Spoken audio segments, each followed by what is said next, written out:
let's get started. Thank you everyone for being here. Today we're gathering to have a conversation about games, and we're here at People's Book. I wanted to first start and thank our hosts, Megan and Matt, for having this amazing place in Takoma Park for literacy and learning and books, and thank you so much for hosting this event. So please, everyone.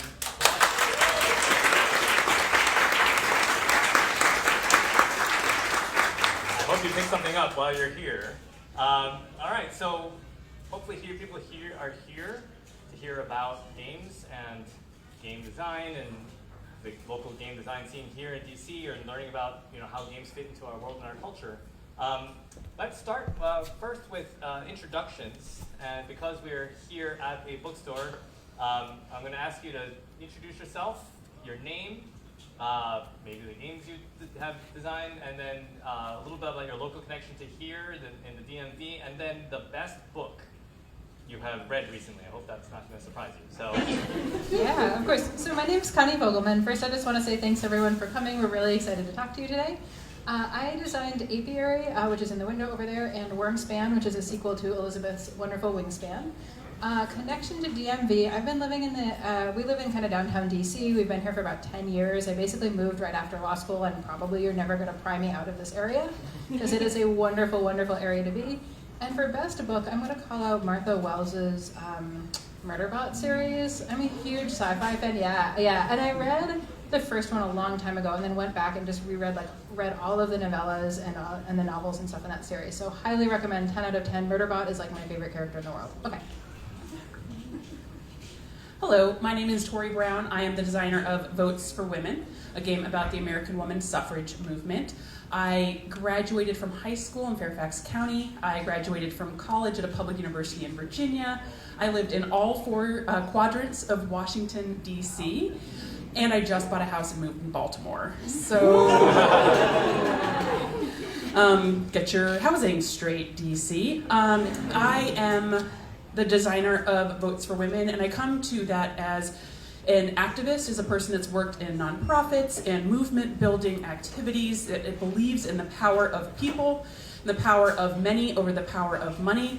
And the last great book, I just recommended Mutinous Women. It's a book about women who were arrested in France in the 1700s and shipped to the Gulf Coast to populate the area, if you know what I mean. And it was just this remarkable journey, both of,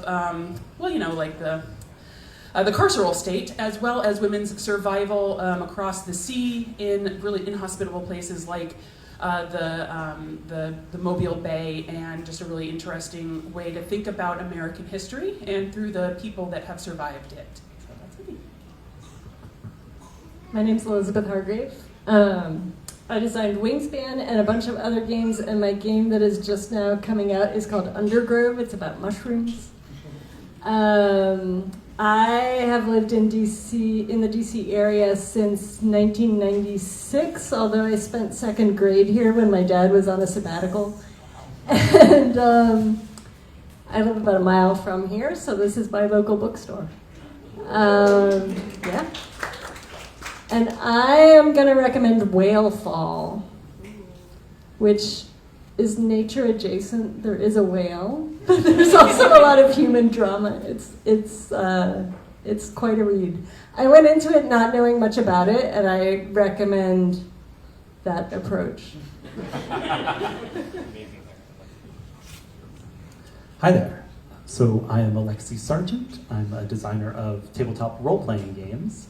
I have contributed to some tabletop games, including Avatar Legends, Urban Shadows 2nd Edition, Trophy, and Brindlewood Bay, and the currently crowdfunding The Between.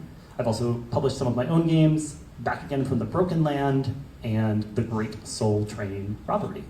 I live in Hyattsville, not far from here, with my wife and kids. And book recommendation, I will recommend Rosamund Hodges' Such Monstrous Gods, which is a dark fairy tale, Sleeping Beauty riff, kind of gender bent, and very interested in the reawakening of these old and possibly dangerous gods alongside the royal family that has been awakened from the spell of the sorcerer. So that's a lot of fun to read. Well, thank you all. And my name is Gene Koo. I live here in Takoma Park, so welcome to the People's Republic.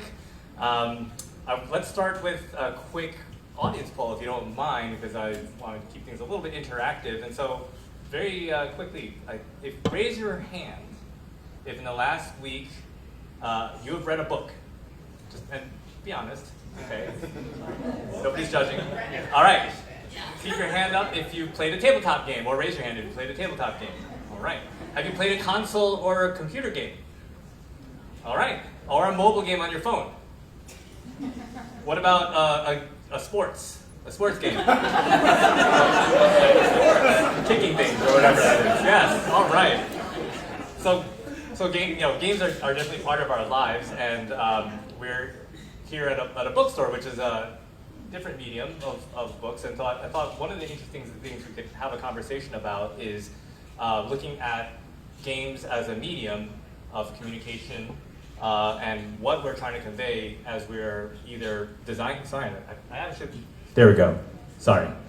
What we're doing when we are playing these games or designing these games, like what are we communicating or what are we receiving in terms of what's in the game, and kind of comparing that to books. So I'm just going to throw this question out, and whoever wants to catch it, to go with the sports metaphor. What is special about tabletop games as compared with books or film or any other medium? I think games are more interactive, right? And I sometimes describe it as one of the only situations where you can enter a flow state with other people.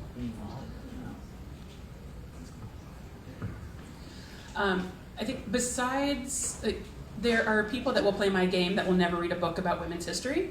So it opens up new ideas, new conversations, new stories to folks who wouldn't avail themselves of other traditional media. But I also think that games let us make decisions. When you read a book, when you watch a movie, you experience an artist's sort of flow. But when you are playing a game, you have lots of choices, you have probably very few resources, and you have to make the best of what you have, which to me feels a lot like politics. At least, if you're not well-funded by billionaires, which I have never been. So I think the way that games put you in the shoes and then invite you to take a step in any given direction is just really phenomenal, especially as I think about it as a political organizing tool. Yeah, so first of all, I just want to call out, I love how everyone's hands were up and then just slammed down when we got to the sports question. So, Live the stereotype. Yeah, I know. So I was going to call out a couple of the same interactivity things, both interactivity with other players, because it's one of the few activities you can do, like, hey, let's come over, let's play a board game, let's put it down our phones, and also the interactivity of the decision making as well. The other thing that I wanted to call out is board games have a really wonderful tactility that I think a lot of other media forms don't. And so just the way that you're seeing the pieces, you're engaging it with it kind of cognitively, but then you also have that picking up and moving pieces, and you're kind of imagining your world and then interacting with that world in a way that I think is really special.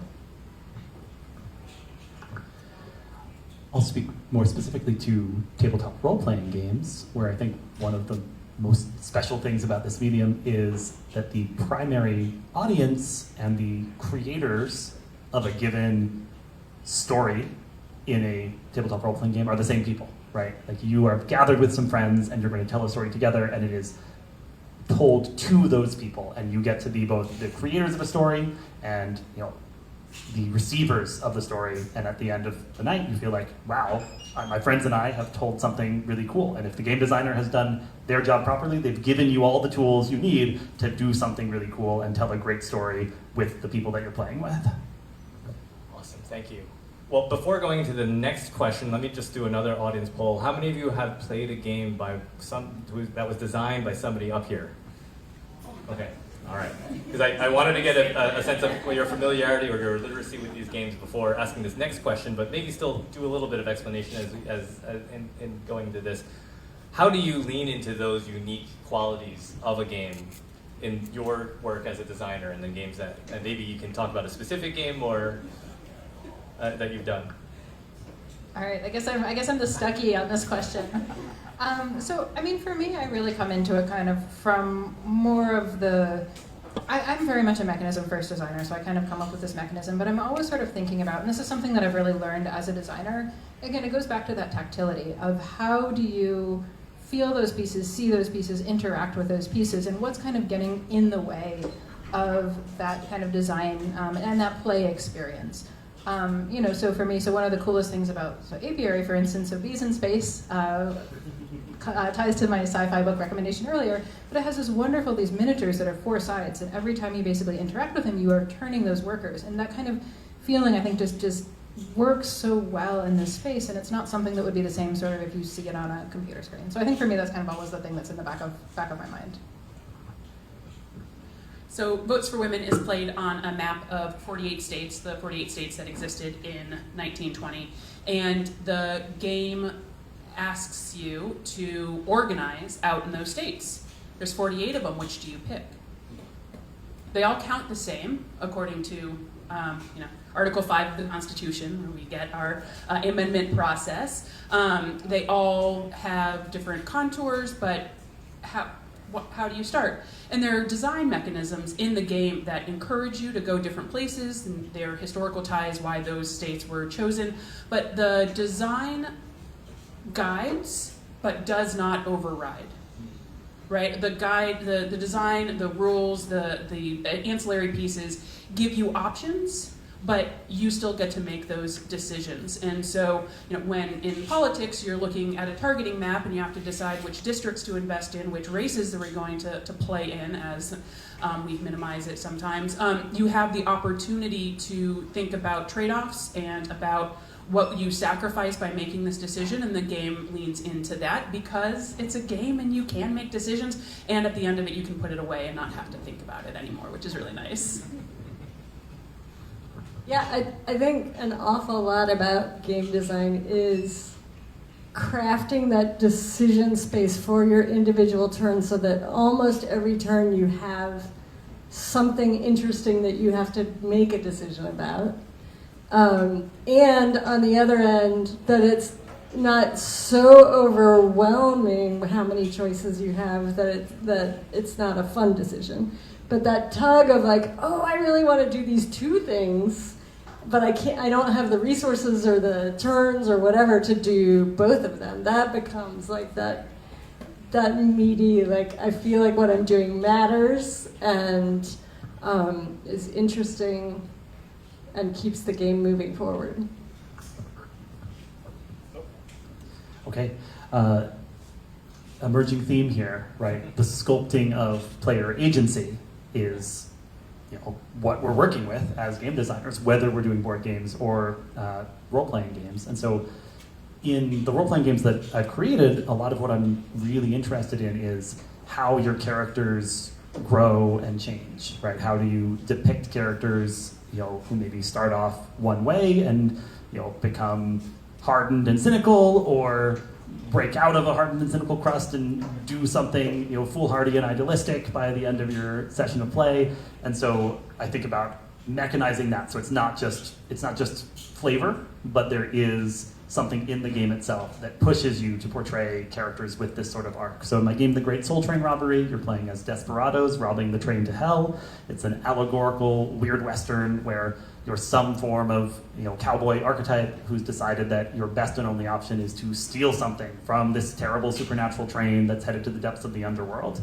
And your 2 stats in the game are lover and sinner, and every action you take, you're rolling with one of those stats, and potentially you're changing your stats. So as you do things, you change, and as you change, things will get easier or harder, and you might push yourself into a kind of end game state based on maxing out either of those 2 stats. So by putting that mechanic there, I'm kind of telling people a little bit about what this game is about and what sort of stories you're going to be encouraged to tell. And those are stories about dynamic characters at this kind of crisis point of decision where you're going to be pushed to one way or another by this high-stakes train heist.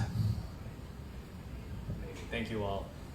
This event has actually been really exciting for me to find all these folks who are here in the DMV, and so it's been amazing. And also if you have a chance, please check out also the booths outside with some of the indie designers with their games here as well. It was when I arrived here in terms of looking at game design, I was amazed at how many creators there were here. I don't want to stereotype, but it wasn't my sense that Washington, D.C. and the area was kind of known for artistic creativity, so I was very pleasantly surprised. So this one's a little bit of a curveball, but is there something different or unique about being a designer here in the D.C. area in terms of how you think about games or how you think about the topics that you cover or anything else related to the game world? Anybody can jump in. I mean, just in terms of the design community, the people here today are a small fraction of the game designers here. It is an amazing design community, and it is a resource that a lot of game designers don't have at their disposal if they live in a smaller metro area. Matthew O'Malley lives down the street. North Star Games is based here. There's a bunch of great, really smart people. And I would say that DC has like an above average nerdiness to our population. So it makes it great for like getting people to play test games too. Just a lot of smart, thoughtful people. And it takes a lot of play testing to make games work. Yeah. So the military-industrial complex certainly supports a large volume of wargaming. And there are people that are lovely, and they are paid to wargame, and they're paid to create war games, and then they create games in their free time that are not necessarily about hegemony, although that's a very good game as well. So just like in general, there's folks, in the wargaming community is very strong in DC because of industry here. I also think that, in nonprofit, progressive movement world, there are people that are interested in systems and power. They think in terms of systems and how to manipulate power and who has power and how to transfer that power. And that is a lot of board gaming. There's a lot of tipping the scales and creating the agency that creates change and condition in the state of the game at the end of the play. And so I think that itself, right, people that are willing to question power, to acknowledge power, and that they understand systems exist and can be and should be manipulated, can create just the most kick-ass games. Yeah, and one other thing I wanted to mention too is DEC really does have a great design community. It's really fantastic. And I've sort of thought about why, why is that? And I think some of it, I'm going to give a big shout out to Labyrinth. I think, in order to have designers, you need to have game players. You don't usually jump in starting from scratch with design. You usually, have several years of learning how to play games before you think about how to design them. And I think there's a couple of things in DC that really facilitate that. One, again, is having an incredibly supportive, inclusive local game store that I think has brought hundreds or thousands of people into the hobby. And the other one, at least how I really got into games, is I came to DC, didn't know anyone, joined a meetup group, played lots of games, played more games, made friends with people who played games, and so on. And I do think DC has probably a particularly high percentage of transplants, which I think you try to find your people at that point, and I think that's really helped a lot of these game groups really, really grow. Seconding the shout out to Labyrinth, also wanted to add a shout out to Game Castle College Park and their monthly Break My Game playtesting sessions. I think that's another great store that supports people entering the hobby and entering the design world as well. And y'all can come to that and play people's games. Yeah, absolutely. Yeah, let me just underline that. And unfortunately, I didn't bring any flyers, but there is a group called Break My Game that meets monthly in College Park, in Frederick, in Richmond, and then quarterly in DC at Labyrinth. Anyone can come, and you can come and play test. And if you are interested in designing a game, making a game, I've seen kids come with their games and try it out with people. This is how people get started. So if you're interested at all, any of us are happy to chat with you, or you can search for Break My Game. There's actually other networks too that are here. So I encourage you all to participate in that, either as a playtester or potentially as a designer, or maybe your kids want to be designers, or your parents. I I have, before we throw it over to the audience, I'm going to apply that system of power and actually throw things over to you and say, what questions should people ask you, or would you like to think about people asking you? Because sometimes I reveal some interesting ideas. So, do you have any thoughts there? I mean, ask us things about mechanics you like and don't like in games that you play. Don't tell us you don't like mechanics in games that we've designed, but tell us about mechanics you like and don't like, and ask us about, you know, the way designers think about these things. I think getting some concrete specifics out there is helpful, so that's what I'm going to encourage. Yeah, I mean, I second that. I'm really pretty open on this. I'm happy to answer just about anything, you know, process, design process, pitching, publishing, all of that kind of stuff. But yeah, what makes you tick as gamers? I mean, what is it about a game that you absolutely love? You sit down to this game, you're like, this is the game. Because I'm always just curious about how people articulate that and then how to apply that in my own designs. I want to talk about how games can change the world, so if you're curious about that, ask me.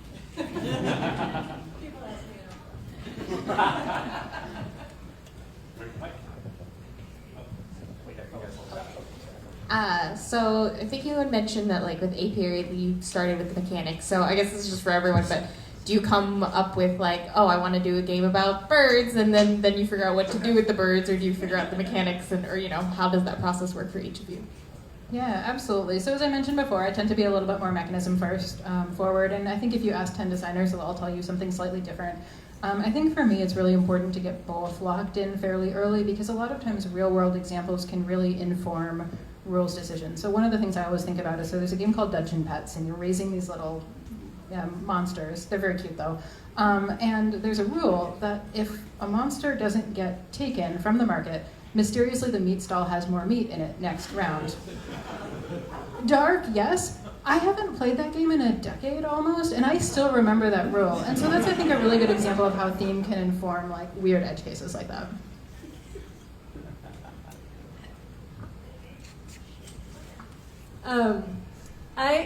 I have a long list of things I would like to do games about. So like the bird, you know, birds, whatever. But for me to start working on something, I have to have that spark of an idea that's both, like Connie was talking about.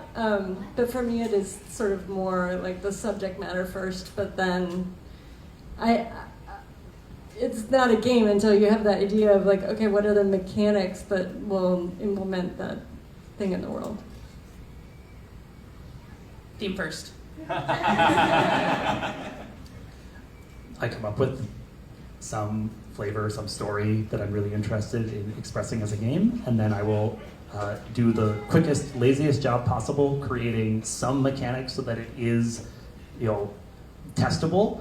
You know, and even if the mechanics suck, I have put it on the table and got to start, you know, feeling out what I want this to be. And so sometimes the first playtest will result in me completely scrapping every mechanical thing and rebuilding the mechanics, you know, from the ground up to match better that kind of concept I'd had in the first place. But it's important to do that first playtest, because if you don't, then you're working without any data, without any kind of input of what does it take to actually play this. So I have a game that basically once a year I play test it, because I have a like yearly house convention of just messing around with games I'm working on. And so it's like every year it's kind of a whole different game, but each year I'm kind of iterating and revising based on how it went last year and what I want to do to change. And like, it's supposed to be this epic fantasy game. I'm like, okay, that wasn't epic enough. How do I make it more epic? I'll take out all of these mechanics and put in totally different mechanics and see if it's more epic next time around.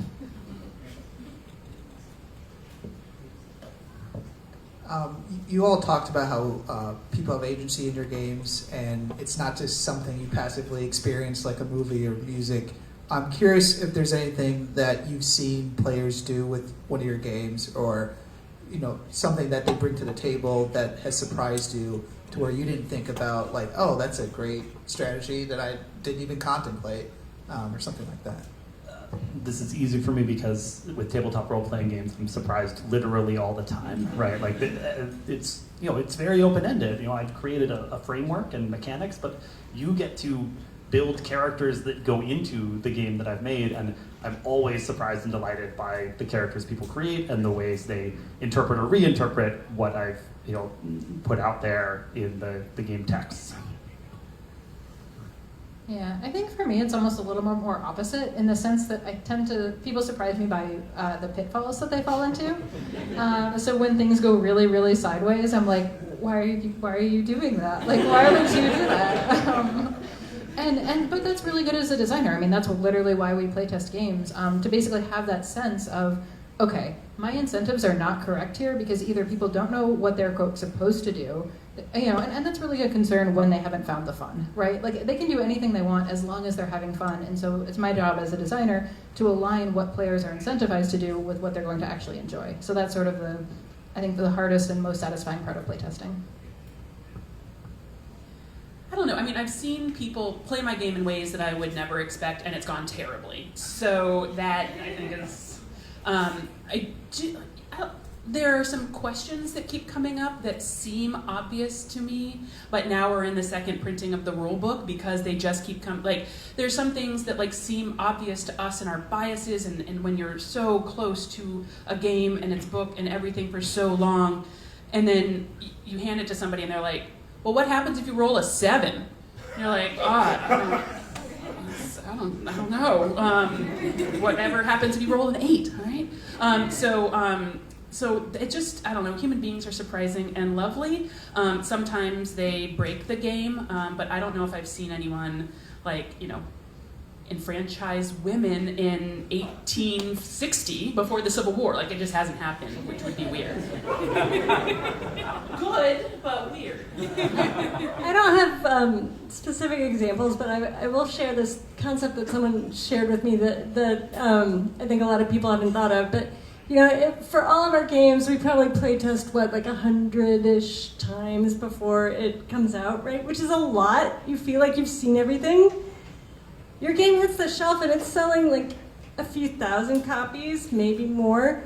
And like instantly more people have played your games than you ever playtested it, right? And so they catch typos, they have weird questions that you didn't think to answer in the rule book, and like there's always something when a game comes out that like we didn't think of because our 100, or within those 100 playtesters, our 400 playtesters didn't happen to think of it, and person number 502 thought of it, so. I thought of a specific example. So I have a game, Back Again from the Broken Land, where you play as small adventurers on the long walk home from an epic war. So it's kind of like the epilogue to The Lord of the Rings or something, where you were part of this grand adventure and now you're on the homeward journey.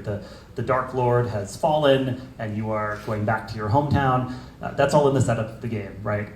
Multiple times now, players have chosen to be related by blood to the Dark Lord, which is not something I anticipated, but is excellent because the game is about drama and about personal costs and about the burdens you're carrying after this war. So I'm surprised and delighted that people have made that big swing in their character concepts.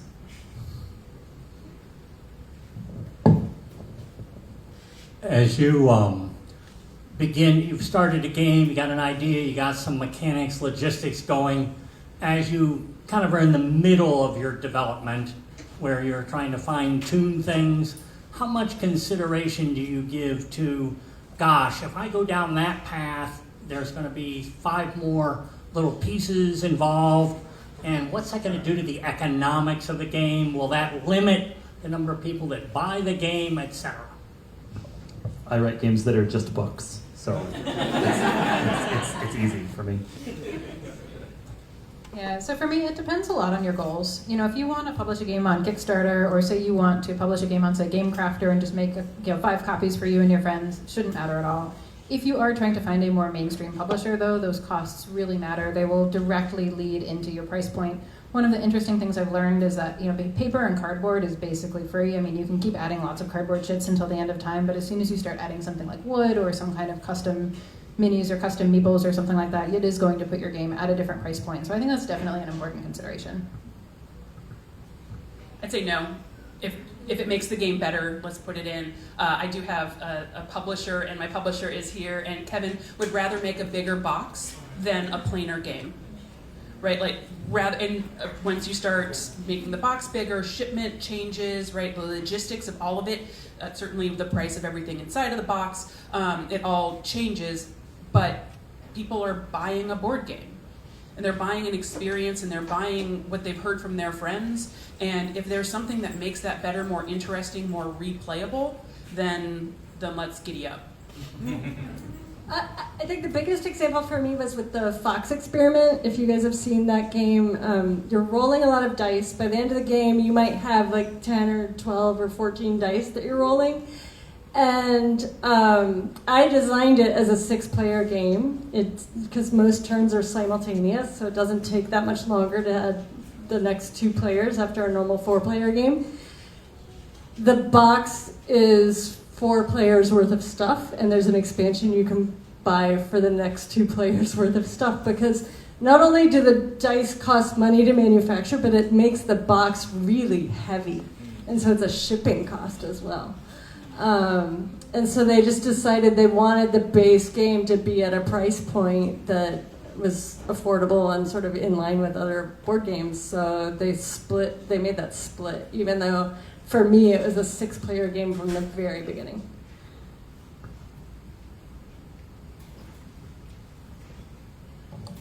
Hello. So unless you do it yourself, which is incredible, at what point do you start thinking about, and how do you begin choosing an artist to represent the vision that's in your head for your cards, your box, everything? I think for the 3 of us, that's all been a publisher decision, but with consultation with us. So that's... I like not having the final responsibility in a way. I was lucky to work with Bridget Delicato, who is so talented, has done a bunch of games. It was important to me to have a woman designer on the project, this about women's history, and we went back and forth. I sent her a bunch of stuff, right? Like, she was ready and able, because she's so talented, to take some of my ideas, tell me which ones were not good, and which ones would be good, and like, darned if she wasn't right? So it was a collaborative process, and I'm really so happy the way that it turned out, but my publisher picked her. Yeah, and the only other thing I'll flag too is, at least for me, I wouldn't even start thinking about it until the game is done. If you're going a traditional publishing route, they're going to want to do their own art usually anyway, so if you come in and hire an artist, it's probably not going to make it till the final version anyway. And that's in line with, I'm a really big believer in prototype very quickly and very ugly prototypes, and so for me, I wouldn't start thinking about that until very, very late in the process.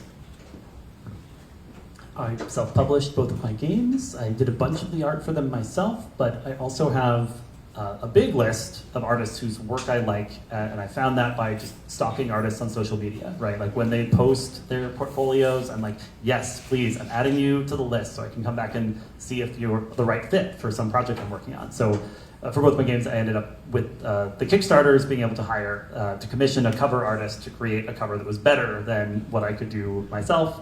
So Emily Cheeseman is a wonderful artist who's illustrated the covers of both Great Soul Train Robbery and Back Again from the Broken Land, and that was, a great process. If you find an artist who's good to work with, keep working with them, right? I think that's a really important thing to do.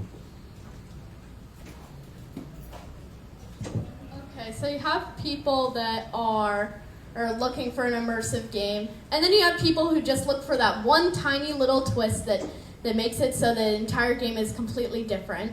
Is there any way that you try to implement a twist into the actual game and to make it so that those people can actually find that twist? Yeah, so I think for me at least, I don't know that it's so much of a twist as different strategies. So a lot of it for me is that I want there to be multiple different paths to victory so that not every game feels the same way. And so for instance, that could be an event deck, slightly different things that come up in the game. That could be different variable player powers, something like that. It could also just be the cards or the tiles or the components that come out, coming out in different orders. That can be dice rolls that really, really affect your strategy. So I think for me, I'm always sort of thinking about it as, if I play this game 5 times in a row, am I going to do the exact same thing every single time? And if the answer is yes, that probably means the game needs some kind of a change. There is there is one card, and my game is a card-driven game. So you're drawing cards, and it's a historical game. So the cards that you draw are important figures from history, important events from history, things that are happening from 1848 to 1920. And there's one card in particular that if the suffrage player plays it, it gives them an immediate, like, really great advantage, but the cost is high.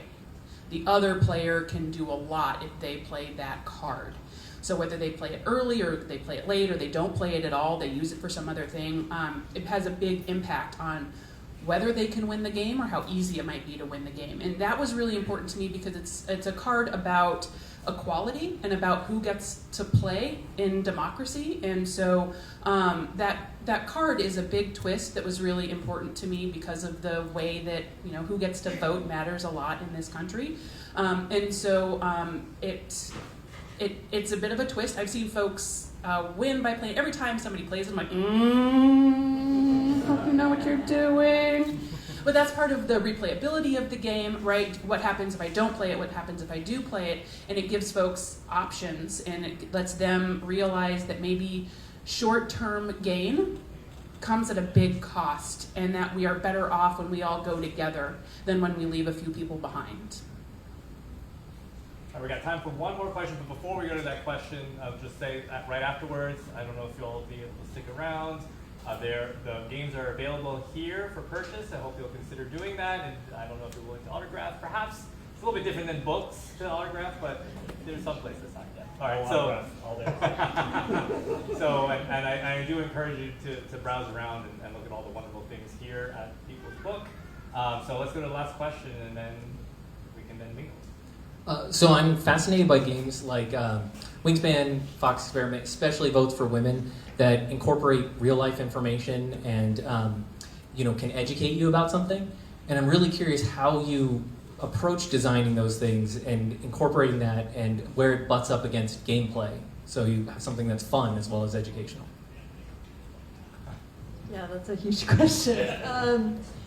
One of my lines that I try to draw is that I really try hard not to put anything that's actively wrong in the game, right? So, so Undergrove is about the fact that trees and mushrooms trade resources. So as a tree, you can make your own carbon, you're photosynthesizing it, you're giving carbon to mushrooms in exchange for other resources that you need as a tree.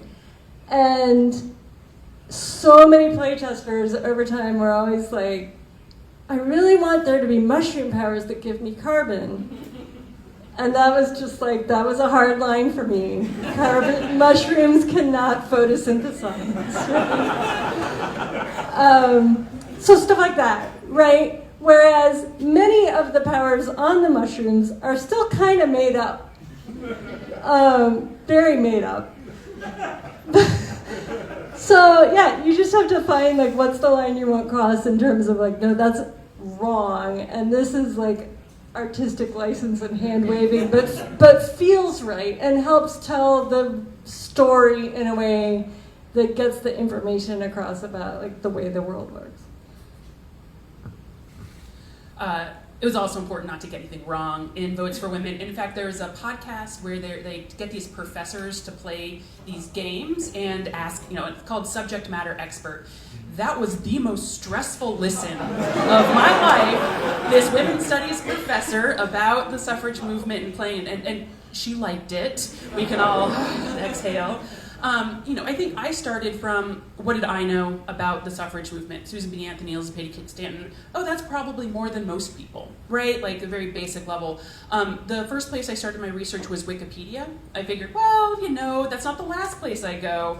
But as sort of creating tent poles and creating these sort of key moments, that might be a pretty interesting place. And then a bunch of books that all fill in. I think my game took this very specific notion that, there are lots of people that I had heard about in suffrage movement. I wanted my game to bring through people that we hadn't heard about, whether it's Lucy Stone because she was sort of written out of the history books, or other women who were not deemed women enough to be included in the movement, right? And so there are, in any history project, an author's lens that I brought to it, and one that said, we need everybody. We need all of these women. Their participation was valuable. Their challenge to the women's movement writ large was important and can be included in this game. But none of that would have mattered if the game was boring, right? Like, all of that has to be in service of an interesting game with lots of tension, with good decision spaces, with sort of a flow, and with conflict, and with an outcome that feels reasonable, that everyone had a chance to win. Because in my game, you can play opposition and stop the suffrage movement, which is sort of fun if you're into that kind of thing. I am interested in opposition movements because they have always been with us, and we continue to face people who deny our equality, and we have to understand their motives, their financial participation in our movements, and their ability to stop things from happening. And so to pretend like they didn't exist in my game would have been, I think, to my own, I couldn't. It's funny listening to folks who primarily play war games as Nazis and as Confederates say, ooh, I can't play opposition, ooh, I know women, which happens more than you would think. So the game has to be interesting, but it has to be right too. And as interesting as my game will be, it doesn't matter if no one ever wants to play it. And so first and foremost, it has to be entertaining. It has to be a good game that some people, not everybody, but some people want to play. I don't know, all the info in my game is 100% accurate, so I don't know what you're talking about. It was fun to watch Connie do all the dragons for Wyrmspan and be able to just make them up. It seems so much easier. It's hard in a very different way, right? Like, I have to go find the right birds to have the right characteristics across the different rows and things. And Connie has to like make up their backstories of the things that she just manufactured to automatically have all the right parameters.